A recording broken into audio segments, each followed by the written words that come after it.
Bon, bonsoir à toutes et à tous. مرحبا بكم في cette deuxième séance de la BI.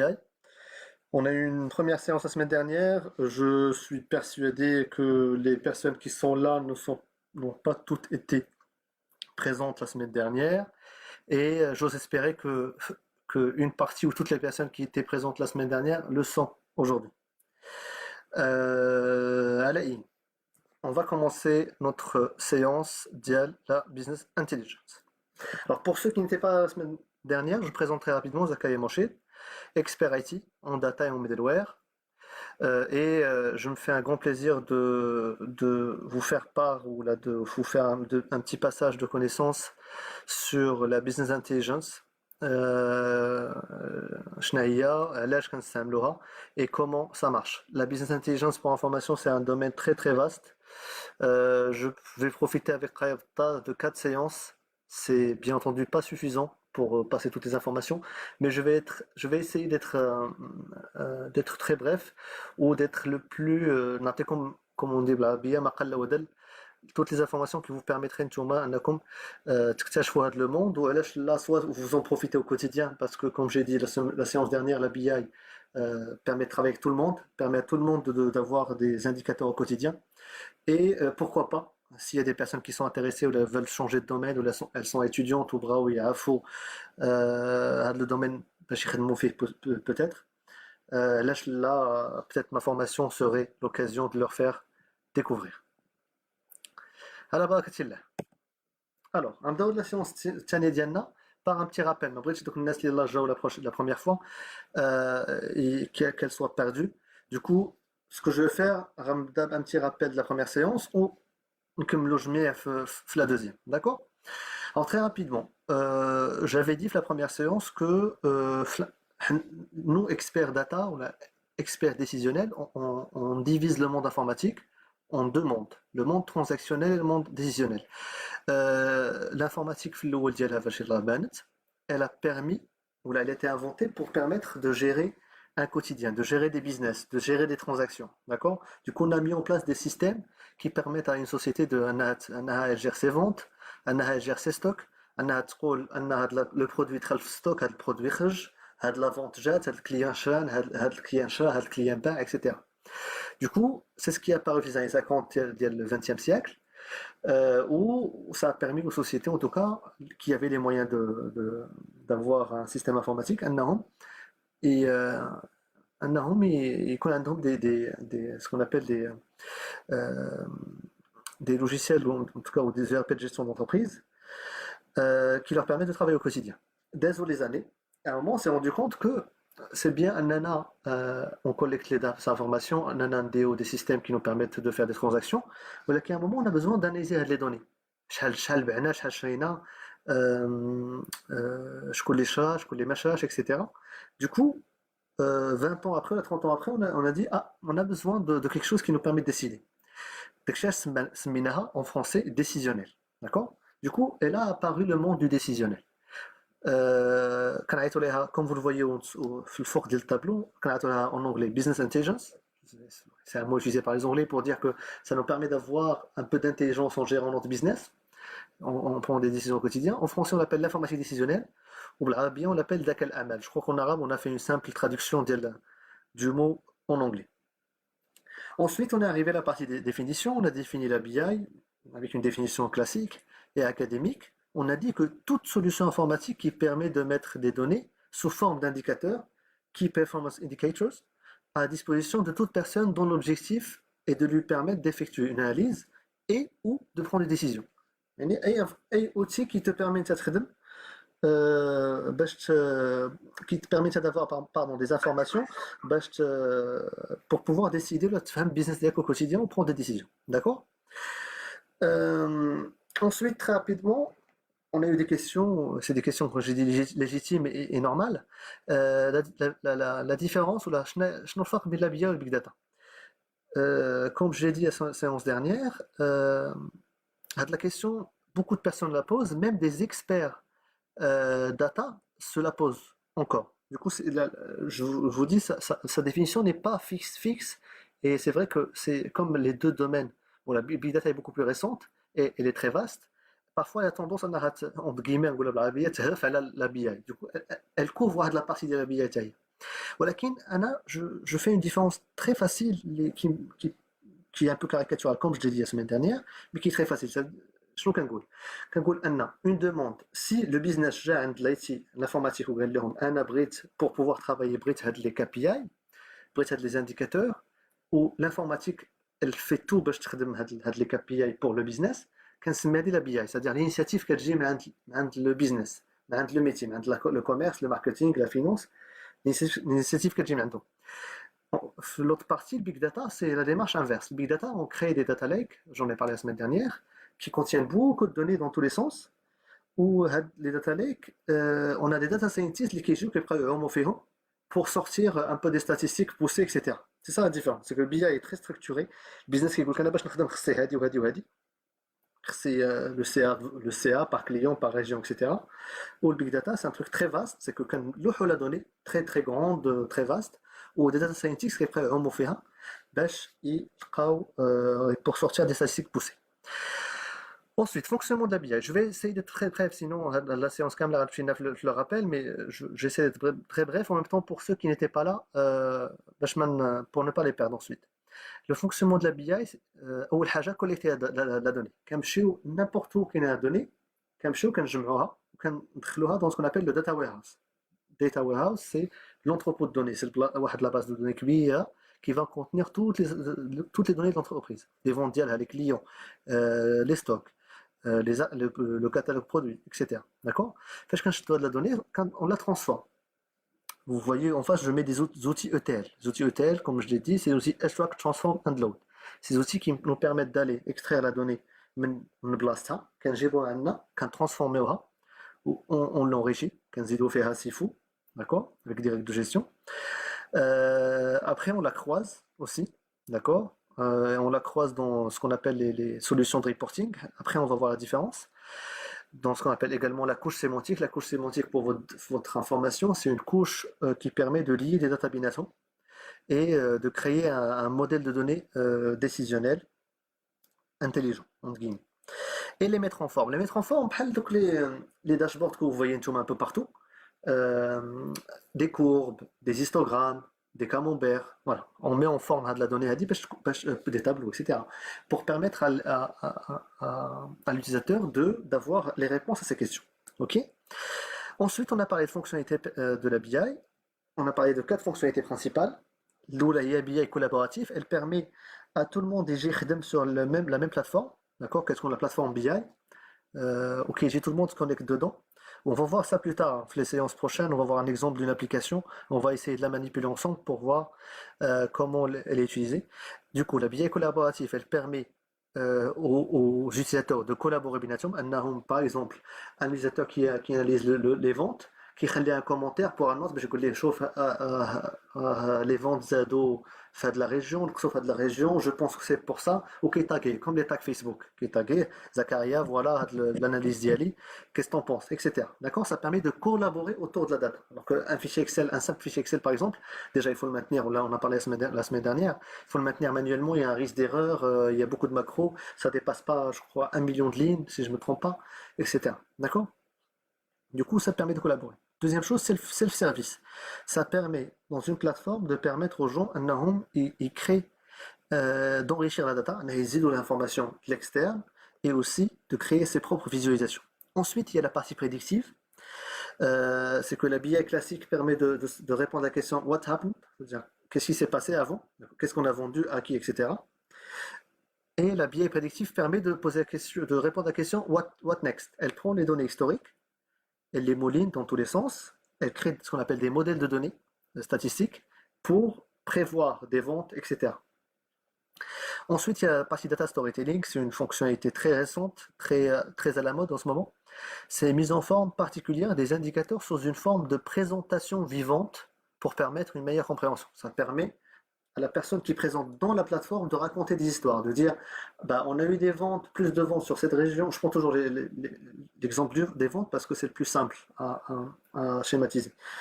Une histoire qui dit on a voilà on a acheté une boîte concurrente, Ça nous a permis de faire des ventes supplémentaires qui sont dues plus parce qu'on a créé plus de magasins, j'en sais rien. Alors, ça permet dans la plateforme de raconter une histoire, du coup c'est plus parlant. C'est ce qu'on appelle le data storytelling. Ensuite, je passe aux questions. Vous m'avez posé pas mal de questions la semaine dernière. J'ai tenu quand même à y répondre et à faire profiter tout le monde de ces réponses. Première question, c'est est-ce qu'on aura les slides?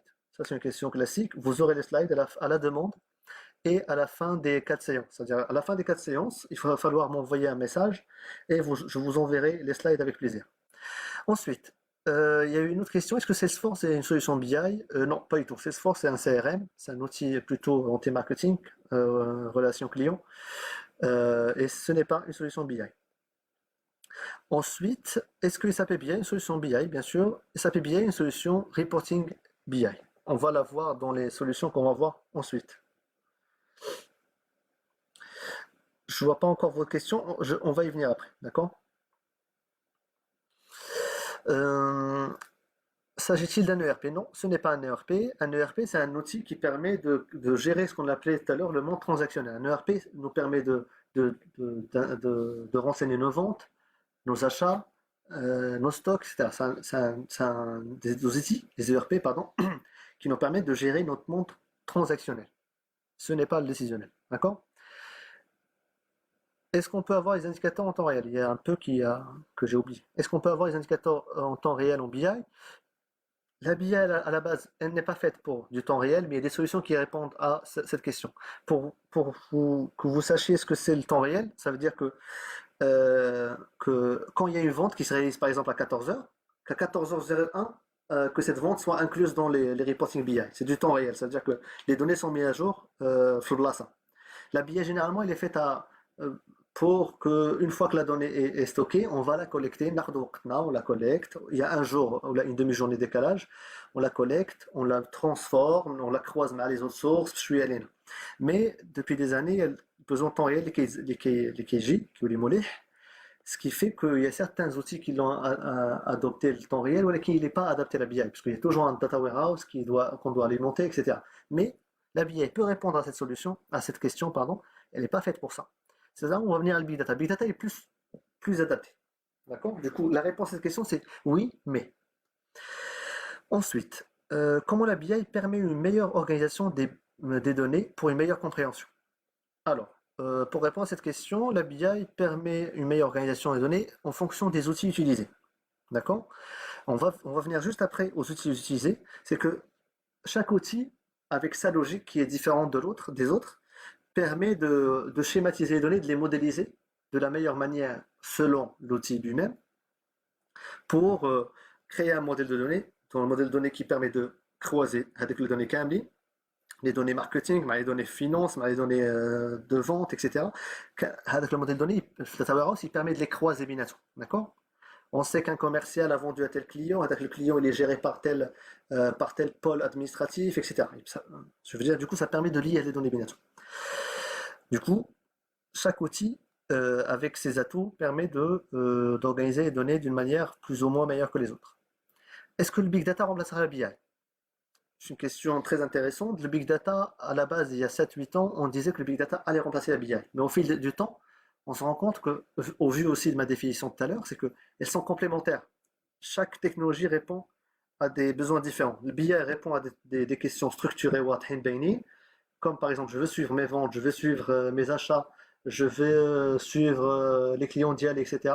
D'accord? La BI répond à ces questions claires, alors que le big data, la data, c'est un truc où on met en place, comme j'ai dit, des data lakes, ou la data, où il y a des data scientists qui vont faire. D'accord? Du coup, ils sont complémentaires. Les deux permettent d'analyser des données, mais de manière différente. Dernière question de la semaine dernière, comment améliorer la qualité des données? Alors, comment améliorer la qualité des données? Il faut savoir que la BI n'est pas faite pour améliorer la qualité des données, elle est faite pour montrer la donnée comme elle est. D'accord? Du coup, la BI peut être utilisée dans un projet de data quality, d'amélioration de la data, mais elle ne peut pas la résoudre. Il y a une phrase qu'on dit toujours dans la BI, c'est que shit in, shit out. C'est-à-dire que la donnée, si elle est mauvaise à l'entrée, elle sera mauvaise en sortie. Mais par contre, la BI, dans un projet data quality, elle permet de mettre en valeur les incorrects données. D'accord?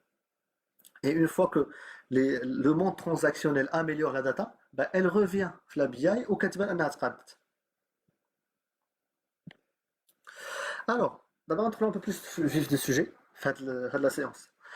Du coup, je vais vous exposer quelques outils qui sont les solutions en BI du marché, mais on va parler que de la partie reporting. On va pas parler de la partie ETL parce que c'est une partie un peu plus complexe. Les renadou alayha في la dernière séance, la séance du consultant BI. Du coup, d'abord, on va parler des outils qui sont visibles par un utilisateur lambda. Le premier outil, c'est Tableau Software. Tableau Software est une solution, vous le voyez, les screenshots à droite, c'est une solution qui est très user-friendly.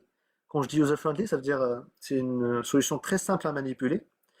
Dont l'éditeur, c'est Tableau Software, c'est une société américaine qui a vu son utilisation augmenter ces dernières années parce que les sociétés américaines aiment ça. Les forces ديالها c'est self-BI, elle permet aux utilisateurs de créer هادشي كتشوفوا à droite, c'est l'utilisateur qui le crée, d'accord. On va voir l'inconvénient après qui est lié à ça.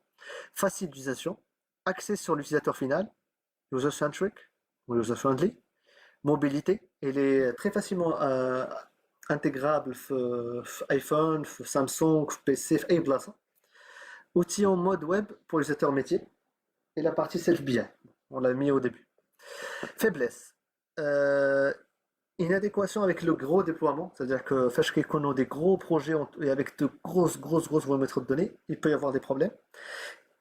Inexistence de reporting institutionnel, ما كاينش des reporting واضحين الا كنا بغينا نخرجوا des PDF, c'est-à-dire que des PDF automatiquement يخرجوا des rapports classiques avec حنا on définit واحد الفورmat, on prend صيفطهم للناس. Cet outil n'est pas fait pour ça. هذا l'outil il est fait باش l'utilisateur se connecte ويبقى يتاموزا مع راسو, يسيليكسيوني هاد لا ريجيون, يسيليكسيوني هادي, يطلع هادي, يزيد لي دوني ديالو, يكروازيهم, etc. Une autre faiblesse اللي نسيت ما درتهاش هي traitement de données. Tableau Software ne permet pas de faire des traitements poussés de données. Le data warehouse qui est derrière ou le système transactionnel, et tu la data مقادة فيه مصاوبة aux petits oignons, etc. D'accord? C'est un inconvénient. Il y a d'autres outils, les en bas, qui permettent vraiment de transformer la donnée où ils sont assez riches. Alors, fonctionnalités particulières qui font la force du tableau, self-BI ou storytelling. D'accord? Retenez-le, Tableau Software, c'est un outil très connu dans le marché, qui a beaucoup de succès. Personnellement, sans vouloir être négatif, je ne suis pas très fan de cet outil, mais sur le marché, c'est un outil qui s'impose. Ensuite, il y a Pentao. Pentao, c'est un outil qui est gratuit. Je ne sais pas si vous vous rappelez, en tout cas, si vous étiez là la semaine dernière, la définition de la différence entre le BI et le Big Data, كنت استعملت واحد la parole ديال le PDG de Pentao, وهي دي Pentao, c'est l'outil BI. Alors, les forces de Pentao, c'est que déjà, il est gratuit, أول حاجة. D'accord. Pour l'utilisation d'une petite boîte, elle peut l'utiliser de manière gratuite. D'accord. Open source. Ensuite, communauté riche et très active. Qui dit open source dit que la communauté ديالها محيحة, où il y a beaucoup de gens qui apportent de la valeur, qui créent des choses, etc. Le coût, alors c'est gratuit comme j'ai dit pour des sociétés qui ne veulent pas avoir le support, mais c'est payant pour les grosses sociétés qui veulent avoir du support, mais ça reste quand même moins cher que les autres. Très grande richesse liée à la possibilité d'utilisation de développement spécifique. Je ne veux pas rentrer dans le technique, du coup ça sert à rien de s'adapter sur ce point. Outils en mode web pour utilisateur métier, d'accord. Faiblesse, inexistence de chargement de données in-memory. Bon, sachez-le, les données en memory, c'est quand on n'a pas besoin d'interroger la base de données à chaque fois qu'on veut filtrer des choses, et ça reste une faiblesse. Comme j'ai dit, c'est un peu technique, je vais pas vous perdre, trop je suis détaillé là-dessus. Peu d'experts sur le marché. Malheureusement, contrairement à d'autres outils, إلا دخلتي انت بينتاول شركتك غدا وحلتي في شي حاجه ما عرفتيش تصاوبها باش تلقى ان اكسبير في المارشي تعيط ليه يجي يعاونك سي تري ديفيسيل. هذا بحال شي طوموبيل يلاه خرجات ولا شي طوموبيل accessible, mais par exemple ما كاينش لي mécaniciens باش تصاوبوها. Tu vois, vous voyez, c'est une faiblesse. Fonctionnalité particulière, elle couvre toute la chaîne décisionnelle. Pentao هذا, contrairement à Tableau اللي شفنا قبل, Tableau il ne continue que la partie restitution. On peut que faire des trucs, jouer des visualisations, etc. Alors que Pentao il contient toute la partie. Il nous permet de chercher la data, de la croiser, de la transformer et de la restituer. Ensuite, Business Object. L'outil c'était la star de la BI في les années 90 ou 2000. Mais par contre, il a perdu un peu en vitesse, même s'il a été acheté par SAP, qui est une société allemande très très forte et très connue. Mais malheureusement, il n'a pas su revenir à la force les canons d'Orbel. Mais ça reste quand même un outil très utilisé de par son passé. L'éditeur, c'est SAP, comme j'ai dit. Force disponibilité de ressources sur le marché. Il y a à gogo, les experts BO qui ont bzaf, d'accord. Plusieurs références certifiées sur le marché français, ou là sur le marché marocain aussi. Il y a beaucoup de références. Faiblesse, le coût, réel, malheureusement. Manque de fonctionnalité self-BI, comme c'est un outil très ancien, ما مدخلينش فيه بزاف كاين شويه ولكن ماشي بزاف ديال les fonctionnalités qui permettent à l'utilisateur lui-même de créer ses reporting et pas d'analyse in memory, ما كاينش en mémoire. ما كاينش des données en mémoire. Encore une fois, à chaque mise à jour, on interroge la base de données, ce qui fait que c'est un peu plus long. Ensuite, Microsoft. Microsoft, ils sont en train de devenir les meilleurs la BI. Avec leur outil Power BI, je ne sais pas si vous le connaissez. Je suis pas trop fan, maintenant, mais Power BI, c'est un outil qui est très utilisé en ce moment et qui va gagner encore en valeur. Alors, l'éditeur, c'est Microsoft. Microsoft, ils joue deux solutions. Ils ont la partie, ce qu'on appelle SSRS, SSIS, etc. Et Power BI, d'accord? Le premier, c'est utilisé pour la partie BI traditionnelle, comme j'ai dit, mettre en place des rapports PDF préformatés, etc. D'accord? Alors que la deuxième, Power BI, il est plus pour داكشي زوين بحال tableau, داكشي شفنا في الاول, ce que vous voyez le premier screenshot là, à droite. Du coup, des visualisations très poussées et très riches et très faciles à utilisation. Alors, facile d'utilisation, comme j'ai dit, autonomie utilisateur, self-BI, outils en mode web pour utilisateur métier. Ensuite, les faiblesses, fonctionnalité de collaboration limitée. Par contre, il ne permet pas de collaborer très bien, comme on a dit au début. Manque de gouvernance DSI, dans le sens où les utilisateurs ils peuvent faire plein de trucs, ou à un moment on perd le contrôle. L'IT de l'entreprise, elle perd le contrôle. Quand les utilisateurs ils développent au quotidien plein de trucs, et quand ils ont des problèmes, ben, ils viennent nous voir et malheureusement on a déjà perdu le contrôle là-dessus. Nécessité de machines utilisateurs puissantes, bon ça c'est un peu technique, je ne vais pas rentrer là-dedans. Ensuite, ClickView. ClickView est pour moi l'un des outils les plus forts sur le marché. L'éditeur c'est Click, et peut-être si on a un peu de temps pour la quatrième séance, je vais vous montrer comment ça fonctionne, et ça va peut-être vous permettre de vous initier un peu à ce genre d'outil qui est très riche et qui permet de faire beaucoup de choses.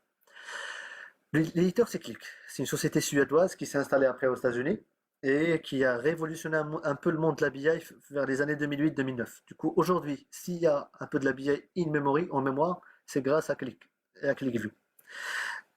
Force, il permet de faire de l'analyse guidée, ergonomie utilisateur, très facile à utiliser. Déploiement simple et rapide. Pour les sociétés, ça coûte pas très cher à déployer des petits projets ClickView et à automatiser les reporting de l'entreprise. Faiblesse, rapport institutionnel. Bon, ça c'est une faiblesse, mais pas beaucoup en ce moment parce qu'ils ont réussi à ajouter quelques modules. Mais ça reste une petite faiblesse quand même. Non-existence de celle BI, même si on sait contourner ce problème, mais il n'y a pas de celle BI à proprement dit. Fonctionnalité géodécisionnelle limitée. Il n'y a pas beaucoup de cartes. Les cartes sont très pauvres. Pour faire ce qu'on a vu là sur le slide précédent, pour voir des cadres comme ça, des cartes comme ça. Ensuite, ClickSense. ClickSense, c'est un outil plus récent que ClickView. Ça s'appelle à peu près de la même manière parce que ça a été édité par la même société.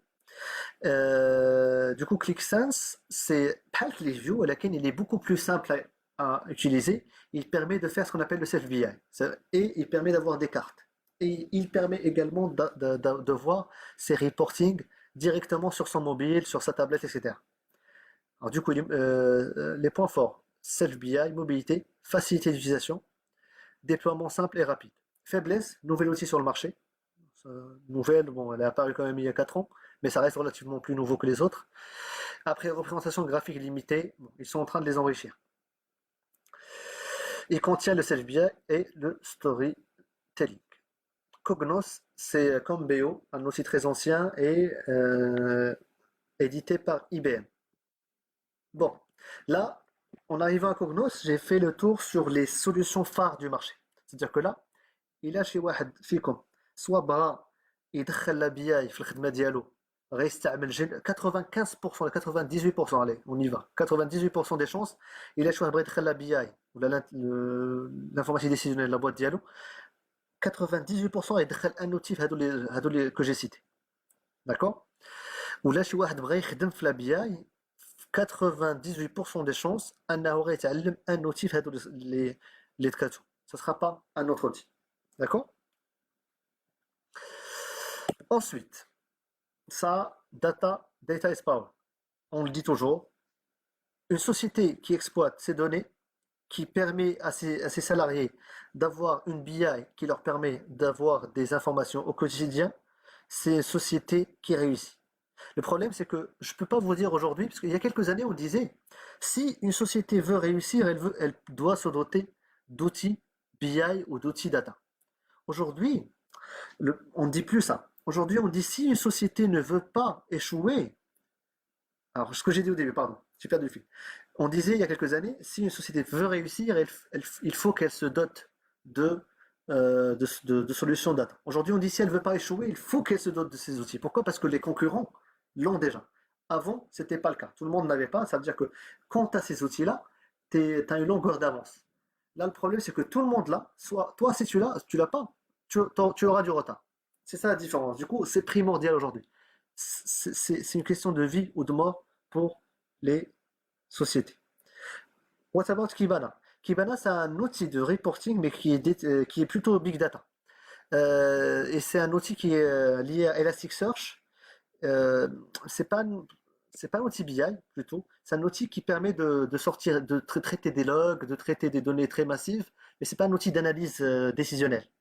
C'est un outil qui traite des données en masse, mais c'est plutôt orienté Big Data, Elasticsearch. Et Kibana n'est connecté que sur Elasticsearch. Elasticsearch, pour votre information, c'est une sorte de base de données qui est utilisée dans Wikipédia, etc. Mais c'est du Big Data. Du coup, Kibana, c'est pas comme les outils que je viens de citer. C'est un outil qui permet déjà, il est connecté qu'à Elasticsearch et il ne fait que des dashboards un peu simples et pas décisionnels dans le sens où ça croise plein de sources. Ok. Du coup, data is power dans le sens où ça permet d'analyser, ça permet à l'entreprise de ne pas être en retard par rapport à ses concurrents, la capacité de prédire le futur en utilisant des modèles de data, comme on a dit, de données. Et quand on interroge les sociétés qui utilisent la BI, voilà à peu près les mots sur l'utilité de la BI chez eux, voilà à peu près les mots qui ressortent le plus. Par rapport au Power BI, on l'a cité. On l'a cité dans les slides précédents, c'est dans l'onglet Microsoft. Et le screenshot qui est là à droite, c'est du Power BI. Et c'est un outil BI, on est d'accord. Alors, on a beaucoup de retard par rapport à notre deuxième séance, mais on va y aller tout de suite. Alors, ma deuxième séance, c'est le métier du business analyst. Je voulais vous présenter ce que fait un business analyst parce que la majorité des clients de la BI, ce sont des business analysts. Du coup, je vous présente le métier de business analyst pour deux choses. La première chose, c'est que pour vous sachiez ce que c'est, s'il y a des gens qui veulent se convertir à un business analyst, ou là des gens qui veulent, peut-être des étudiants qui veulent avoir un métier et qui choisissent d'être business analyst, et aussi pour vous montrer quels sont les prérequis ou quelles sont les compétences et quelles sont les techniques de travail d'un business analyst. D'accord? Alors, on va voir ce que c'est, les activités, les livrables, les techniques de travail et les compétences requises. Comme j'ai dit, ensuite, en fait, la semaine prochaine, on va parler du métier du chef de projet BI et ensuite le consultant BI. Je ne sais pas si je vais les inverser, je vais voir, mais en tout cas, les sujets qui nous restent sur les deux prochaines séances. Alors, business analyst, c'est quoi? Le business analyst est toute personne dans l'entreprise qui a pour rôle de définir et d'aider à implémenter une solution optimale permettant de répondre à une problématique, selon IIBA, International Institute of Business Analysis. Le business analyst regroupe plusieurs rôles que vous entendez au quotidien dans les entreprises d'IRCO. D'accord? Le business analyst, c'est un mot anglais qui veut dire beaucoup de choses. D'accord? C'est le consultant fonctionnel. Ça peut être le product owner, si je veux reprendre le terme Scrum. Ça peut être le chef de projet métier. Ça peut être le responsable qualification. Ça peut être le responsable reporting. Du coup, le business analyst, il est dans la check. Pour résumer, le business analyst est l'expert sur un métier donné, finance, logistique, informatique, qui utilise les données pour permettre de comprendre des problématiques au quotidien et d'y trouver des solutions. D'accord? C'est ça un business analyst. Du coup, comme j'ai dit, ça peut être un business analyst un secteur d'activité, banque, assurance, transport, etc. Une fonction support, RH, finance, logistique, etc. Ou ça peut être même un business analyst في الدومين IT. Alors, les activités d'un business analyst, on a plusieurs activités. J'en cite quelques-unes, les plus importantes qui me sont venues à l'esprit. Expression du besoin en termes de KPI, qui est la société qui est là, pour pouvoir, en tant qu'équipe commerce, pour pouvoir suivre notre business, on a besoin de suivre nos ventes, on a besoin de suivre les ventes par commercial, par famille de produits, par région, etc. كيجي هو في الاول يديفيني هادشي كامل يقول لهم باش نتوما غتخدموا نتوما هاد لا ديريكسيون كوميرسيال فوالا لي كي بي اي كي فو كيخدم مع ليكيب بي اي اللي كتجي elle fait en sorte que كاع هاد لي كي بي اي يكونوا اوتوماتيزي وداخلين في ان اوتي كوم باور بي اي كوم كليك فيو كوم كوغنوس كوم بي او ويكونوا اوتوماتيك باش الناس يقدروا يخدموا au quotidien. D'accord? Il permet le cadrage, انه كيكادري le besoin, كيكادري le travail quotidien. Il permet de faire la gestion de changement, انه il accompagne tout le monde pour leur permettre de changer leurs habitudes et de mieux travailler. Il pilote également. Il définit une stratégie de test une fois que les projets sont mis en place. Il fait parfois les tests, d'accord? Il fait aussi le suivi d'indicateurs, les remontées d'alerte. Mais par exemple, attention à de la région et en baisse d'activité pour X raisons, qui me la data qui essaie vraiment l'âge. Est-ce que la concurrence, parce qu'elle prend une longueur d'avance, etc. Il met en place des rapports et des études qui data ou qui dit des rapports la hiérarchie les directeurs, etc. Je dis voilà des réponses à vos questions au quotidien et il leur permet aussi de préparer leurs réunions de de comité de direction. Ben, je sais quoi, donc les indicateurs un jour. Ce que je dis, c'est tout simplement le couteau suisse du business concerné. Le commerce, le business analyst ou le couteau suisse, il fait une question qui me gêne. Ou là, il a besoin de faire une analyse qui me gêne. D'accord? Ensuite, les livrables. Le business analyst, son travail au quotidien, il peut être amené à livrer ou à créer beaucoup de documents. Les documents les plus importants, c'est le glossaire du business concerné, qui crée un document qui contient donc les acronymes ou les mots importants, comme ça, parce qu'il y a un nouveau salarié. Parce qu'il y a un glossaire qui voulait, les réunions, les termes. Les acronymes اللي كنستعملوهم au quotidien ها انت الجلوسير باش تفهمهم باش تقرا باش فاش الناس يكونوا كيهضروا معاك تفهم de quoi il parle. Il fait des rapports à études comme on a dit, il fait des formations utilisateurs, il crée des user stories. Qu'est-ce que c'est une user story? Comment dire, une user story, c'est ce que font les gens, de quoi ils ont besoin. Par exemple, هنا في l'habillage qui j'ai un business analyst qui dit un commercial a besoin de suivre son chiffre d'affaires suit son chiffre d'affaires par client. Ça, c'est une user story. C'est une histoire d'un utilisateur. Un commercial suit, ou là plutôt un analyste, ou là un gestionnaire de stock suit la dépréciation de stock.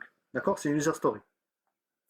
Roadmap business, il définit, ou là, il écrit, ou là, il trace la roadmap business souhaitée par sa hiérarchie. Planification de projet. Et spécification fonctionnelle. Spécification fonctionnelle, c'est toutes les règles de gestion. D'accord? Des règles de gestion lors d'un projet avec la BI également. Qui j'ai un pour calculer l'indicateur, la partie, etc. Ce sont les règles qui nous fournissent. Du coup, vous voyez très bien, le rôle d'un business analyst, c'est très important dans une boîte. D'accord? Et tout le monde peut se transformer en business analyst, on va voir après. Alors, technique de travail. Il y a 3 techniques de travail un business analyst. La première chose, c'est collecter l'information.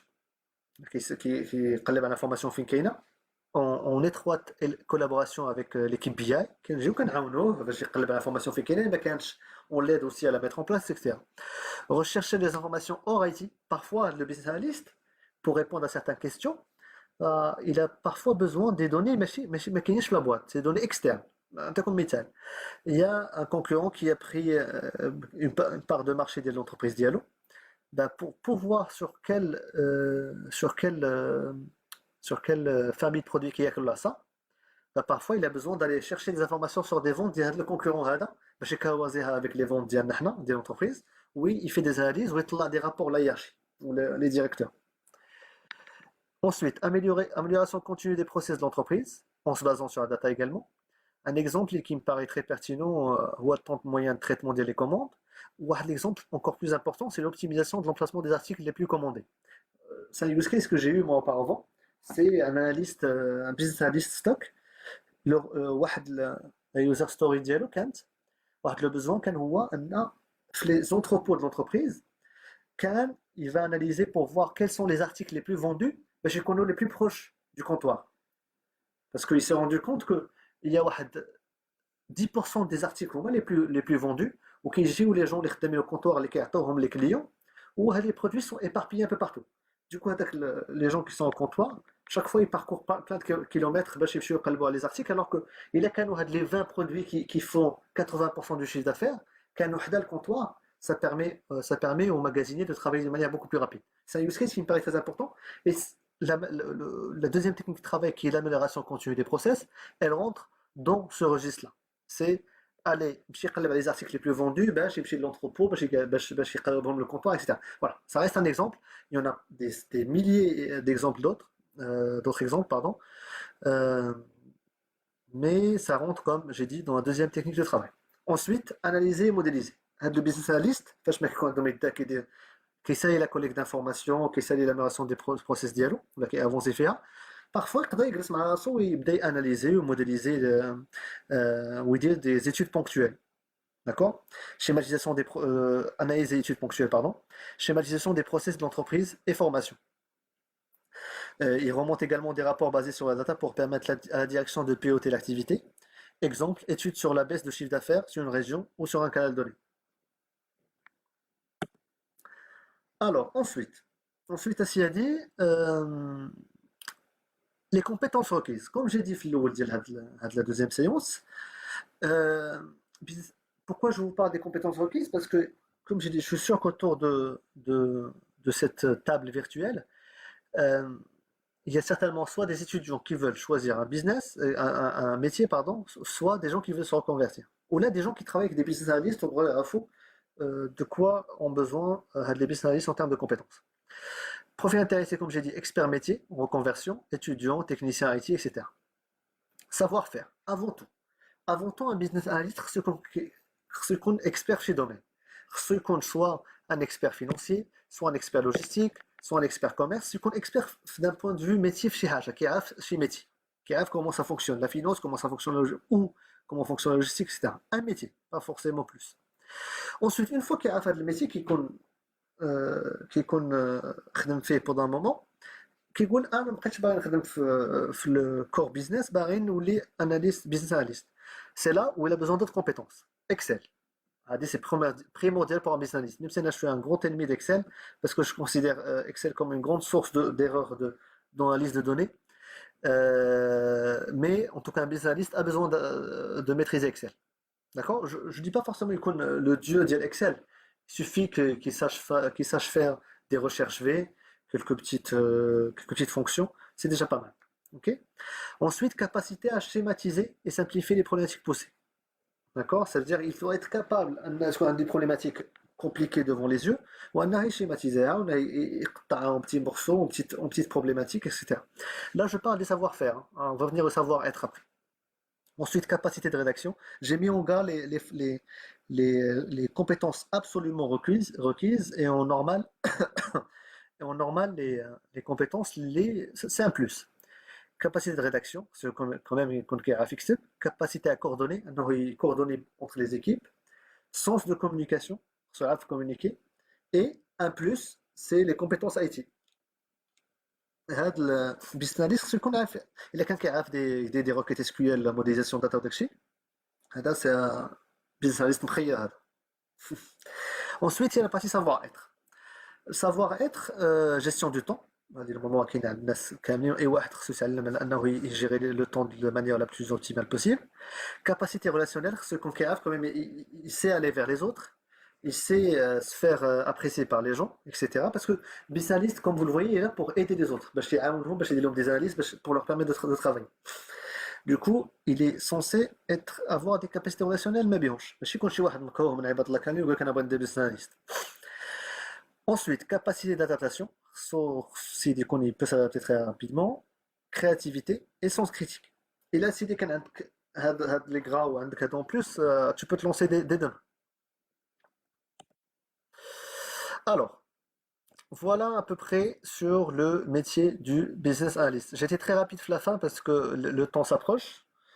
Euh, je ne sais pas si vous avez des questions.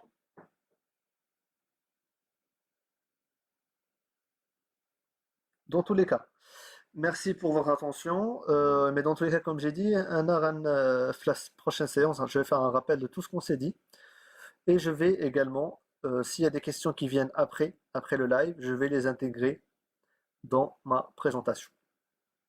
C'était très intense, très rapide. Merci à toutes et à tous pour votre attention. Et je vous dis à la semaine prochaine. Merci beaucoup.